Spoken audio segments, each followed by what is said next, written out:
കാടിന്റെ രാജാവായിരുന്ന സിംഹൻ എന്ന സിംഹം. ഒരു ദിവസം ഉച്ചയ്ക്ക് ചൂടേറിയപ്പോൾ ഒരു വലിയ മരത്തിനടിയിൽ കിടന്നു ഉറങ്ങാൻ തുടങ്ങി. അപ്പോഴാണ് ഒരു ചെറിയ എലി ഓടിയെത്തിയത്. ഉറങ്ങിക്കിടന്നുകൊണ്ടിരുന്ന സിംഹത്തിനെ അവൻ ശല്യപ്പെടുത്തി. സിംഹം ഉണർന്നു. ഗർജനം മുഴങ്ങി. ആരാ എന്റെ ഉറക്കം കളഞ്ഞത് എന്ന് അവൻ ഭയങ്കര ശബ്ദത്തിൽ ചോദിച്ചു. ഇത് കേട്ട എലി വിറച്ചുപോയി. ക്ഷമിക്കണം സിംഹ, ഞാൻ അങ്ങനെ ഉദ്ദേശിച്ചില്ല, അവൻ പറഞ്ഞു കരയാൻ തുടങ്ങി. മനസ്സലിവ് തോന്നിയ സിംഹൻ ചിരിച്ചു.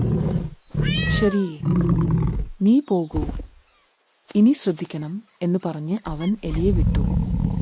എലി സന്തോഷത്തോടെ ഓടി മനസ്സിൽ വിചാരിച്ചു, ഒരു ദിവസം ഞാൻ സിംഹനെ സഹായിക്കണം. അന്ന് വൈകുന്നേരം സിംഹൻ വേട്ടക്കാരന്റെ വലയിൽ കുടുങ്ങി. അവൻ ഉറക്കെ അലറി വിളിച്ചു, രക്ഷിക്കൂ, ആരെങ്കിലും വരണേ. പ്രതീക്ഷ ഇല്ലാതെ ഇരുന്ന സിംഹന്റെ വിളി കേട്ട് എലി ഓടിയെത്തി. ഭയപ്പെടേണ്ട സിംഹ, ഞാൻ നിന്നെ രക്ഷിക്കാം. അവൻ വല കടിച്ചു തുടങ്ങി. കടിച്ചു. ഒടുവിൽ വല പൊട്ടി. സിംഹൻ സ്വതന്ത്രനായി. അവൻ എലിയെ നന്ദിയോടെ നോക്കി. മരങ്ങളുടെ പിന്നിൽ സൂര്യൻ മങ്ങിയപ്പോൾ പച്ചക്കാടിൽ ഒരു സുന്ദരമായ സൗഹൃദം പിറന്നു. ഈ കഥയുടെ ഗുണപാഠം കമന്റ് ചെയ്യൂ.